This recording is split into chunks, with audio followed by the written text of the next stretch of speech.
Hola a todos, bienvenidos nuevamente a nuestra aula virtual de la Cátedra de Cirugía y Traumatología Bucomaxilofacial 1. En esta oportunidad abordaremos el tema de vías de administración. ¿Se han preguntado alguna vez cómo es que llega un medicamento al sitio de acción? En principio debemos tener en cuenta que el medicamento lo conformará el fármaco y los excipientes. El fármaco es el principio activo, el responsable del efecto terapéutico, y los excipientes serán aquellos que puedan mantener al fármaco en forma correcta para que pueda llegar hasta la célula diana y realizar sus efectos. Entonces, para dar respuesta a esta pregunta, un medicamento llegará a su sitio de acción gracias a la vía de administración utilizada y a las características y forma farmacéutica del principio activo, es decir, del fármaco.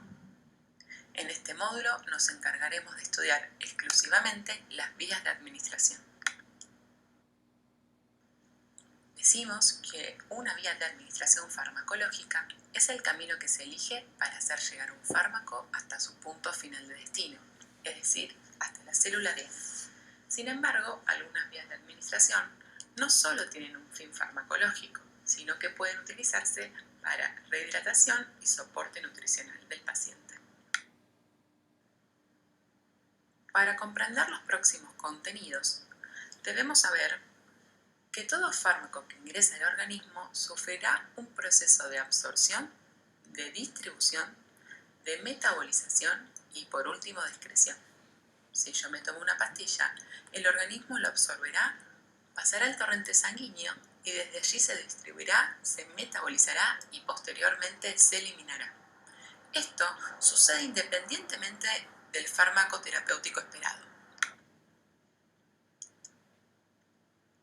La absorción será el paso del fármaco desde el lugar de la administración hasta la circulación sistémica. Por ejemplo, si yo me tomo una pastilla, la absorberé en el momento en que el fármaco pasa a circulación general. En su camino para ir a circulación sistémica y también para salir de ella, el fármaco deberá atravesar distintas membranas biológicas. De una forma amplia, diremos que la absorción depende de lo soluble y concentrada que esté, la superficie en la que tenga lugar la absorción y de lo profundido que esté ese tejido. Por ese motivo, si hablamos de absorción, tenemos que comprender que existe una relación directa con las vías de administración. Existen distintas formas de administrar un fármaco al organismo. Dependiendo de la forma seleccionada, un fármaco llegará más o menos a la circulación general. Se va a absorber más o menos y a consecuencia habrá más o menos principio activo biodisponible. Así, introducimos otro concepto, el de biodisponibilidad, que será el porcentaje del total de fármaco administrado que finalmente llegue intacto a la circulación sistémica. Y ese porcentaje es el que tiene acción farmacológica. Para saber qué vía de administración se debe indicar, debo comprender que dependerá del efecto terapéutico esperado. Por ejemplo, no es lo mismo esperar un efecto local que un efecto sistémico o un efecto inmediato que uno mediato. También dependerá del estado y características del paciente. La actuación es distinta en un paciente pediátrico que en un adulto y también es distinta en una situación ambulatoria en comparación a una situación de emergencia. Y por último, dependerá de las características físico-químicas del fármaco. Esto hace referencia, por ejemplo, a que el medicamento podrá ser acuoso, oleoso, básico, ácido, etc. Como les he adelantado, existe una amplia variedad de vías de administración. Estas se pueden clasificar según el efecto terapéutico esperado en sistémico o local y según el modo en que entra el fármaco al cuerpo en enteral o parenteral. La vía enteral hace referencia a que el medicamento entró al organismo a través del tracto gastrointestinal, mientras que en la vía parenteral la entrada es directa al sistema vascular. La vía enteral, o también llamada digestiva, es aquella en que los fármacos ingresan a través de los orificios naturales del cuerpo, se absorben en el tracto gastrointestinal hasta alcanzar el torrente sanguíneo y o eliminarse. Debemos recalcar que esta vía es la más fisiológica y la mejor adaptada y aceptada por los pacientes. En este cuadro les presentamos todas las vías de administración. Comenzaremos a estudiar la vía oral, la vía sublingual, la gastroentérica y la rectal. Todas estas vías son distintos puntos de entrada para terminar llegando a la circulación sistémica usando distintas partes del tracto gastrodigestivo. Por ese motivo decimos que son vías enterales y todas tendrán un efecto a nivel sistémico. La vía oral es la elección más frecuente en la práctica diaria. Luego de deglutir el fármaco, este pasa por el estómago en donde se ioniza. En el intestino delgado se favorece su absorción pasiva hacia el circuito venoso menor, pasando por el hígado antes de llegar al corazón, desde donde se distribuirá hasta llegar a la célula diana. Este pasaje digestivo implica la destrucción de algunos fármacos debido al pH gástrico del estómago y una primera metabolización hepática, que como acabamos de decir, se produce en el hígado. El hígado funciona como un filtro, un sistema de gestión de residuos que puede inactivar parte del fármaco antes de enviarlo por las venas hepáticas a la circulación general. Es así como se disminuye la biodisponibilidad del recurso terapéutico elegido. A esto se lo conoce como efecto o metabolismo del primer paso hepático. Dentro de las ventajas, es muy fácil e indolora su administración, lo que hace que sea de bajo costo, aunque requiere la colaboración del paciente. La absorción se efectúa a lo largo del tracto gastrointestinal. Recuerden la amplia superficie del intestino delgado para la absorción. Sin embargo, la absorción es lenta. En el camino hasta la circulación sistémica se va perdiendo o alterando un porcentaje de ese fármaco, es decir, disminuye la biodisponibilidad, principalmente por el efecto del primer paso hepático. Por ese motivo, también hay un lento inicio del efecto, por lo que no es útil en casos de emergencia. También puede causar vómitos, náuseas e irritación gástrica, y está contraindicada si en el momento de administrar la droga el paciente presenta vómitos, si está inconsciente o si tiene problemas en la deglución, si tiene disfagia. Es importante recalcar que los alimentos pueden interaccionar con algunos fármacos. Las sales de hierro o calcio interaccionan con las tetraciclinas. La acidez gástrica también altera al medicamento. Por eso existen las cápsulas de recubrimiento entérico y también influye el vaciado gástrico. Un ejemplo en nuestra práctica odontológica es la indicación de acitromicina. La acitromicina es un antibiótico macrólido que interacciona con el alimento. Por eso se debe ingerir con el estómago vacío, al menos 1 hora antes o 2 horas después de una comida. En la vía sublingual, como su nombre lo indica, el medicamento se coloca debajo de la lengua hasta su disolución en caso de ser un comprimido. Si bien la absorción no es en una superficie amplia como en el intestino, en la cara ventral de la lengua existe un sistema venoso importante. Recuerden que por allí discurren las venas raninas.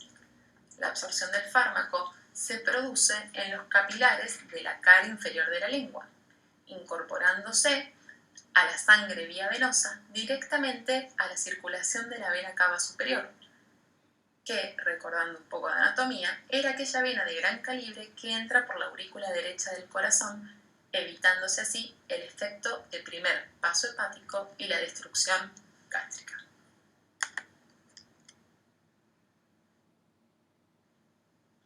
La mayor ventaja de esta vía es su rápida absorción, dando una acción casi inmediata, muy útil en casos de urgencia o procesos agudos, gracias a la estabilidad y ausencia del primer paso metabólico. Por Por eso es útil para fármacos de un primer paso hepático importante, como por ejemplo la nitroglicerina, que se da en casos de cardiopatía isquémica. Otro ejemplo, el captopril en crisis hipertensivas o el lorazepam en su presentación sublingual en ataques de ansiedad. En nuestra práctica, cuando el caso clínico lo amerite, gracias a su rápida acción analgésica, el ketorolac en presentación sublingual es un fármaco muy frecuentemente utilizado. Sin embargo, presenta algunas desventajas esta vía.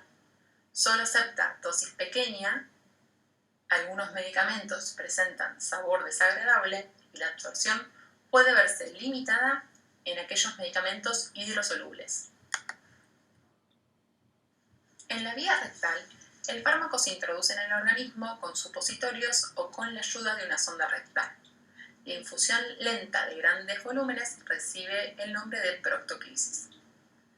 Se indicará una vía rectal cuando la vía oral no es una opción por circunstancias del paciente, por ejemplo, por incapacidad para la dilución, vómitos, obstrucción intestinal, disminución del nivel de conciencia, confusión, u otro ejemplo, cuando los niños hacen convulsiones por estados febriles, en donde se les da diazepam por vía rectal, ya que el sistema enzimático de los más pequeños está poco maduro y mediante esta vía evitamos parcialmente el primer paso hepático. Realmente es útil en el tratamiento local, como por ejemplo de colitis o rectitis, utilizando por ejemplo un corticoide en una enfermedad inflamatoria intestinal. Otra indicación es la evacuación del colon por vía refleja mediante, por ejemplo, el uso de supositorios de glicerina. Si bien la absorción es bastante rápida por la presencia del plexo hemorroidal, puede ser irregular e incompleta por la presencia de la materia fecal, además de ser una administración incómoda para el paciente. Pero tendrá una ventaja, como ya lo hemos mencionado, evita parcialmente el primer paso hepático. Pasemos ahora a la vía gastroentérica, la cual es utilizada mayoritariamente para la alimentación enteral, es decir, el suministro de una fórmula alimenticia o enteral por medio de una sonda nasogástrica al tubo digestivo o mediante ingesta oral a intervalos regulares. El término fórmula enteral alude a toda mezcla de nutrientes que, utilizada como única fuente alimenticia, es suficiente para cubrir las necesidades nutricionales. Vale aclarar que a menudo es conveniente dar desde el principio la nutrición vía intravenosa.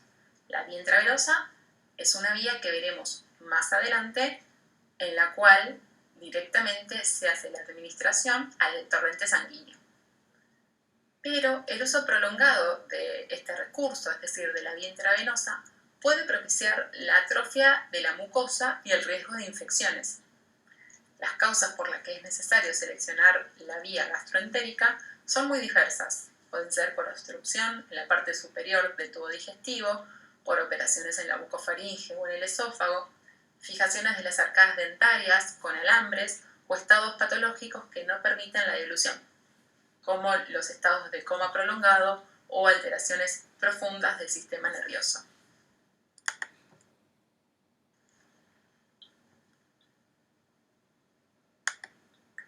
La sonda de Levin es el prototipo de sonda nasogástrica. Actualmente están fabricadas en poliuretano para evitar escoriaciones de la mucosa. Presentan una línea radiopaca que, si agudizan su vista, la verán dentro de la imagen celeste, que permite conocer, esta línea radiopaca, la ubicación de la sonda a través de una prueba de imagen simple. A su vez, también van a poder visualizar que presenta unas marcas en su trayecto que permite conocer la longitud de la sonda que se ha introducido en el cuerpo. En general, en el extremo de esta sonda se puede colocar gel de silocaína al 2% para que actúe como anestésico local. Se introduce a través de la fosa nasal y, en caso de que sea a través de la boca, se lo llamará orogástrica. En la orofaringe se desliza hacia abajo, en la pared posterior, pasa por el esófago hasta llegar al estómago. En este momento se deberá tener muchísimo cuidado y asegurarse que la sonda no haya pasado a la vía respiratoria. Esta vía no solo se utiliza para introducir alimentos, sino que su objetivo puede ser evacuarlos e irrigar la cavidad gástrica, introducir alimentos o medicamentos, tratar el vómito incoercible o también eliminar secreciones y gases del estómago. Un inconveniente que presenta es que algunas sustancias, como por ejemplo la insulina, no puede utilizarse porque las complicaciones mecánicas de los tubos de alimentación son potencialmente más serias. De particular importancia es la broncoaspiración. Todos los pacientes que reciben alimentación nasogástrica están en riesgo de esta amenaza mortal. Por eso, se debe limitar la alimentación nasogástrica a pacientes que puedan proteger sus vías respiratorias adecuadamente, lógicamente con un cuidadoso monitoreo por parte del personal de salud. Las complicaciones mecánicas menores son comunes e incluyen la obstrucción del tubo y la dislocación. Para prevenir esta situación, no se deben pasar fórmulas mal trituradas. También las complicaciones metabólicas son comunes, pero en la mayoría de los casos son de fácil manejo. El problema más importante es la deshidratación hipernatrémica, mayormente observada en pacientes de edad avanzada que han recibido una ingesta de proteína excesiva y no son capaces de responder a su sed. Como así también otra complicación puede ser la diarrea. Hasta aquí hemos visto la vía oral, la vía sublingual, la gastroentérica y la rectal. Todas estas vías son vías enterales y tienen un efecto a nivel sistémico. Pasaremos ahora a estudiar las vías parenterales. Retomando la clasificación de vías, clásicamente se dice que la vía intradérmica, la submucosa, la intramucosa y la endovenosa son vías parenterales. Sin embargo, existen otras vías como ser la pulmonar o la tópica, que si bien no tienen una entrada directa al sistema vascular, como ser el caso de la intradérmica, la subcutánea, la intramuscular y la endovenosa, pueden llegarla a encontrar en algunos libros de la bibliografía como vías parenterales, ya que su acceso no es enteral o digestivo. Entonces, como veníamos diciendo, la clasificación clásica la define la vía parenteral como la administración de una solución farmacológica en el organismo mediante una aguja en el espesor de los tegumentos o dentro del torrente sanguíneo. Dicho en otras palabras, se inyecta un fármaco o una solución directamente al líquido tisular o a la sangre, sin atravesar la mucosa intestinal. Según el sitio de inyección, se las clasifica en vías directas, siendo eso la vía intravenosa o también llamada endovenosa, o vías directas, en donde el fármaco se inyecta en los tejidos circundantes para ser absorbidos por la circulación sistémica y necesitan un tiempo para atravesar las membranas biológicas de tipo epitelial o endotelial. En este grupo se incluye a la vía intradérmica, la vía subcutánea y la vía intramuscular.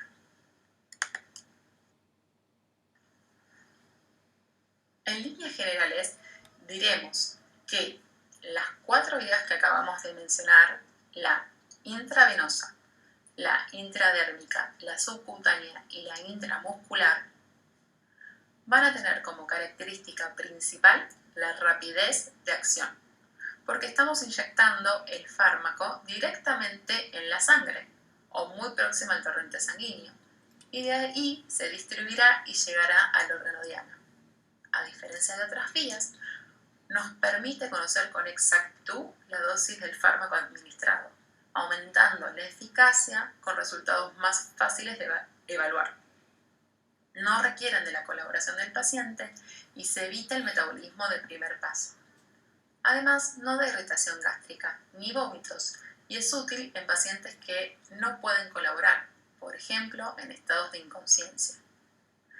Tampoco hay posibilidad que interfiera la droga con los alimentos o jugos gástricos.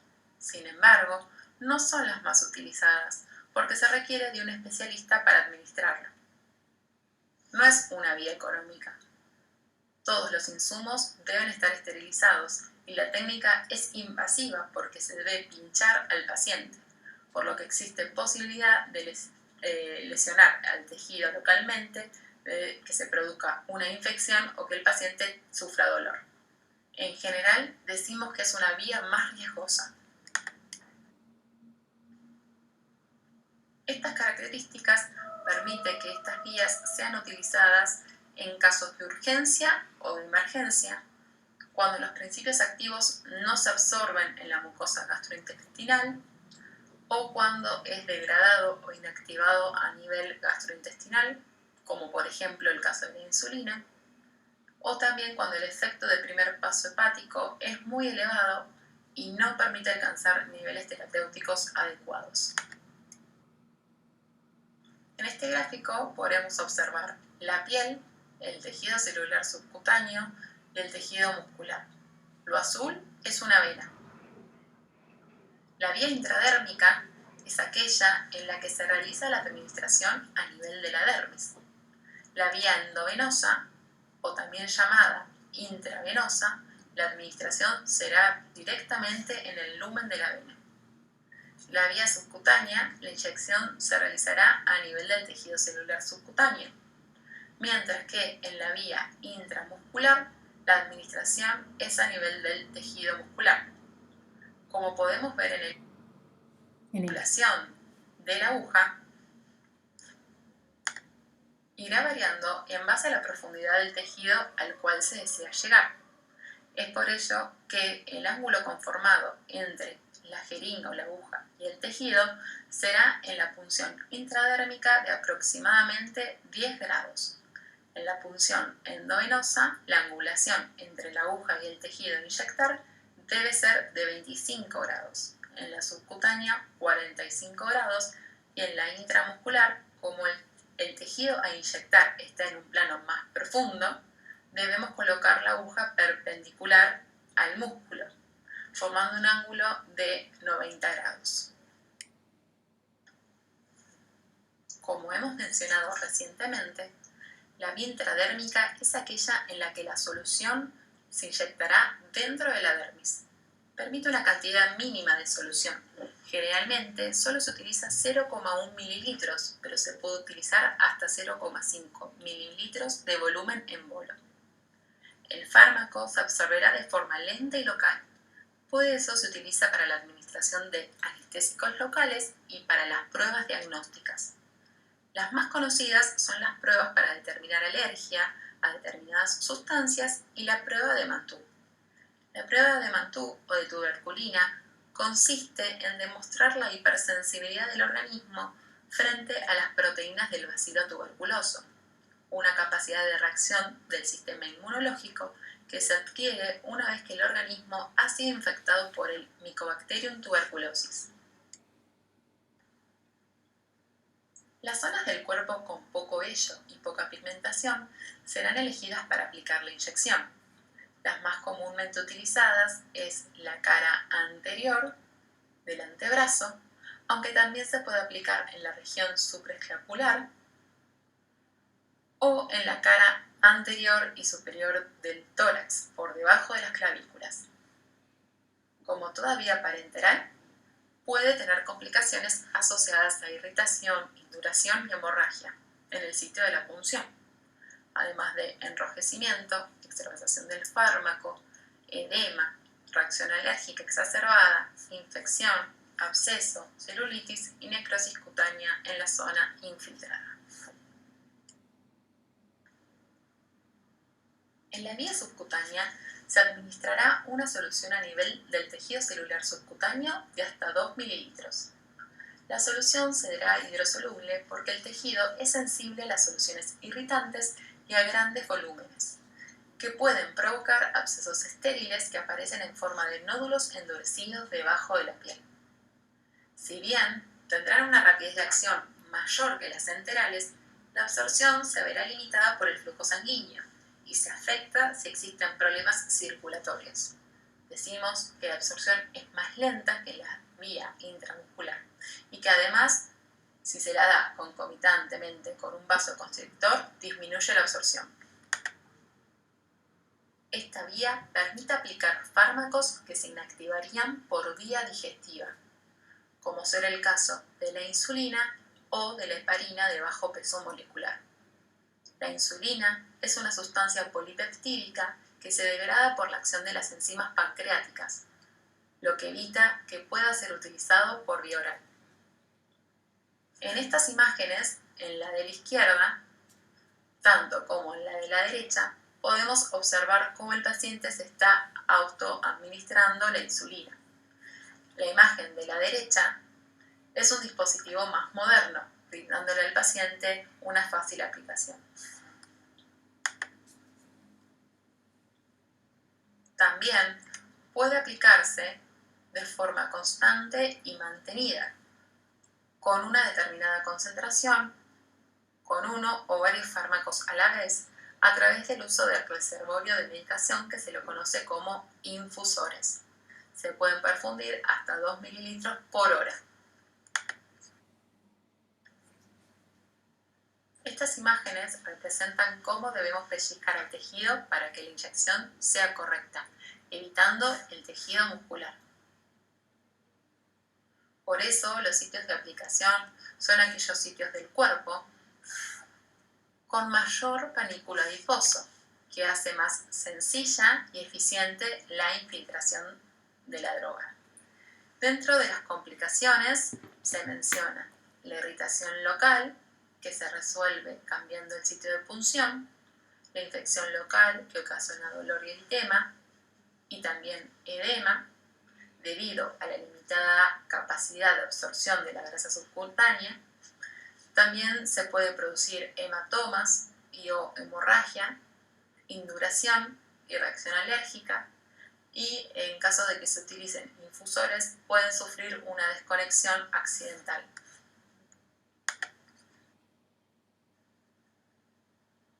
La vía intramuscular tiene como principal ventaja la rapidez de acción. No solo entramos cerca de la circulación sistémica, sino que los músculos son tejidos muy irrigados, lo que se distribuye rápidamente. Un ejemplo, por ahí más gráfico, sería en aquellos casos de urgencia donde el paciente llega agitado y no colabora, en donde por ahí es necesario aplicar una vía endovenosa, pero el paciente no lo permite. Los psiquiatras utilizan en estos casos diazepam intramuscular. En nuestra práctica también lo utilizaremos. Veremos a continuación cómo el odontólogo puede aplicar una inyección intramuscular. La vía intramuscular permite administrar tantos preparados acuosos como oleosos, alcanzando una absorción mayor y más rápida cuanto más acuosa es la droga. Las soluciones oleosas se reservan para las formas medicamentosas de liberación prolongada. Además, acepta volúmenes mayores de medicamentos con menor irritación de los tejidos y una absorción más rápida en comparación a la vía subcutánea. A mayor masa muscular, más sencillo y eficiente será el procedimiento. Por eso, la técnica está contraindicada en enfermos con poca masa muscular o alteraciones de la hemostasia. Por la comodidad, facilidad y sobre todo la velocidad de absorción, que aproximadamente es de 10 a 30 minutos, es la primera elección para numerosos fármacos y vacunas. Sin embargo, existen complicaciones, como la posibilidad de lesionar vasos sanguíneos, nervios y hasta el hueso, porque estamos aplicando el medicamento en planos más profundos, la posibilidad de administrar la medicación por una vía que no es la correcta, la zona inyectada puede dar lugar a infecciones localizadas, o también la administración constante en una misma zona puede ocasionar fibrosis local, lo que produce una reducción progresiva de la absorción. 3 son los sitios de punción habituales. el glúteo, el deltoides y la cara externa del muslo. Como les había adelantado, si bien no es una situación de rutina, en una situación asistencial, el odontólogo se encuentra habilitado para aplicar inyecciones intramusculares, por ejemplo, cuando indicamos un corticoide inyectable. Este se debe aplicar en la región del glúteo, que admite hasta 7 mililitros de volumen. Con el fin de evitar lesionar el nervio ciático, debe dividirse el glúteo en 4 cuadrantes y hacer la punción en el cuadrante superior externo. Al dividir al glúteo en 4 cuadrantes e inyectar en el cuadrante superior externo, el medicamento penetrará en el vientre del glúteo mediano y posiblemente en el glúteo menor. Esta técnica es para evitar pinchar y lesionar un cierto número de importantes vasos y nervios que discurren por los otros cuadrantes, entre los que se destaca, como acabamos de mencionar, el nervio ciático. Las inyecciones en cualquiera de los 2 cuadrantes inferiores pueden lesionarlo, así como a otros nervios y vasos que emergen por debajo del músculo piramidal de la pelvis, ubicado profundamente en la región. Si bien es cierto que existen otros expertos para su aplicación, es real que si uno conoce la anatomía y los reparos anatómicos, puede ser más simple la aplicación de una inyección intramuscular a este nivel antes que una anestesia troncular en la boca. Ahora, ante una situación de emergencia, como por ejemplo el shock anafiláctico, el odontólogo debe inyectar de forma urgente adrenalina en la lengua o en el piso de la boca. El shock anafiláctico es la forma más severa de las reacciones alérgicas, incluyendo entre sus manifestaciones más importantes la insuficiencia respiratoria y el colapso circulatorio. Este se produce por la dilatación de los vasos sanguíneos que, al disminuir su resistencia, provoca un menor flujo de sangre y oxígeno al cerebro y a otros órganos vitales. 2 características definen al shock anafiláctico: su extrema gravedad, pero sin embargo su reversibilidad con un tratamiento adecuado. La presencia del cuadro requiere atención clínica de emergencia, ya que puede conducir a una parada cardiocirculatoria, apoyando con medidas terapéuticas rápidas y evacuando al paciente a un medio hospitalario.